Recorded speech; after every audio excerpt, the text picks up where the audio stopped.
So earlier today, Manhattan Borough President Gale Brewer stopped in to share her thoughts behind our borough's creative economic development initiatives. Let's take a look. Well, thank you very much. It is an honor to be here. I am Gale Brewer, Manhattan Borough President. And the topic of small business in East Harlem, the topic of small business in general, is one of the hardest in New York City.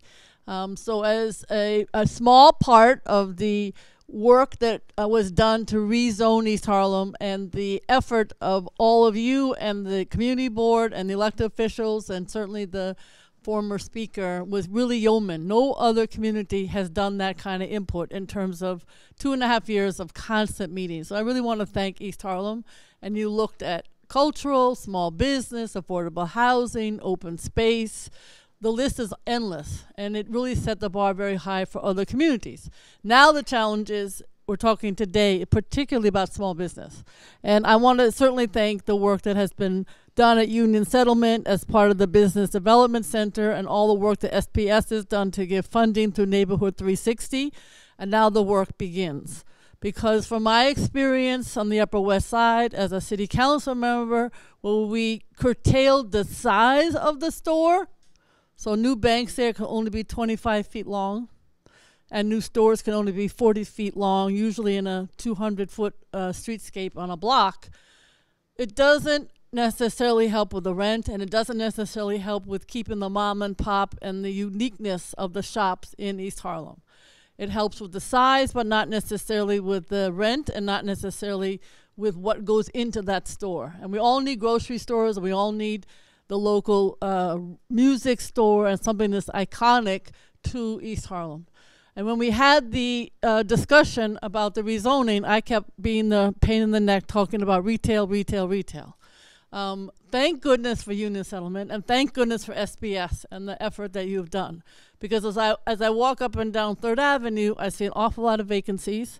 We're now trying as a city to figure out what to do about vacancies. It's not just on 3rd Avenue. They're everywhere. 188 on Broadway alone because I counted, so I know how many are there, top to bottom.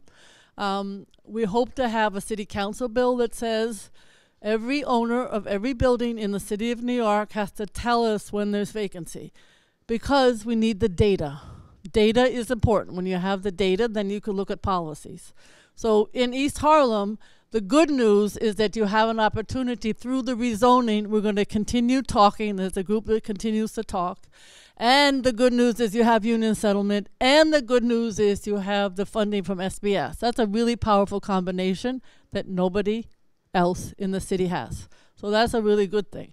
Now the question is, how do you work with the owners? How do you work with the small business community to put the two together? So you don't have a long, with all due respect, chain store that's a national chain store like a grocery store or something that isn't appropriate for the iconic aspect of the community. And that's where you need to have, in my opinion, a constant discussion as part of the rezoning and the SBS work and the work with UnionSettlement.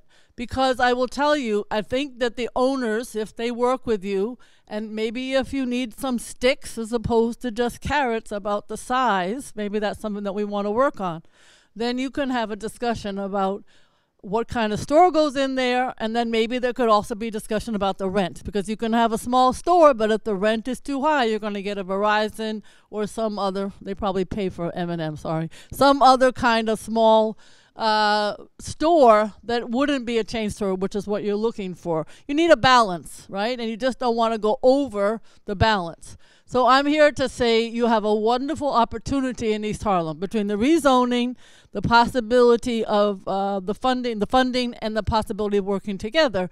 The governor also has, as you know, the Regional Economic Development Council, which we sit on. And there's a possibility of applying for funding in July of this year because any opportunity that produces jobs and is a either for-profit or nonprofit can get state money. So that's another opportunity to work. And I think that is another place that we could work together to make sure that the shops end up. But you need a plan. And that's why it's so great to have this community working together. You need a plan for the shops. You need to plan for retail. You need to focus on retail. And you need to focus on historically legendary shops and then whatever support those shopkeepers need to keep going, which is where SBS can be very helpful, because that's what they do.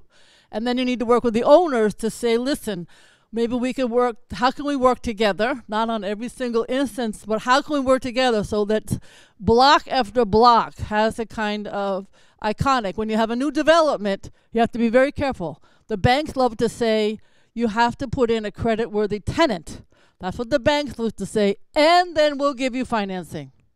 You have to say no to the banks. You have to say, we want to work with you, but you have to understand that this particular grocery store, this particular shop has always paid their rent on time, and they will continue to do so. It is not just 7-Eleven and the drugstores that will pay their rent on time. The local drugstore and the local hat store and the local music store, they've always paid their rent on time, and you can certainly talk to the owners.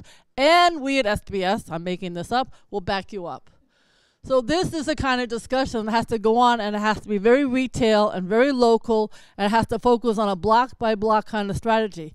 But the good news is you have the between UnionSettlement and the funding and SBS, you have the opportunity to do that. So I just want to congratulate you, because the challenge is huge, but you're up to it, and East Harlem has already shown that you can do the kind of planning that's necessary, and now you have the institutions to help you do that. Thank you very much, and I look forward to working with you in any way you can. I care desperately about this issue. Thank you.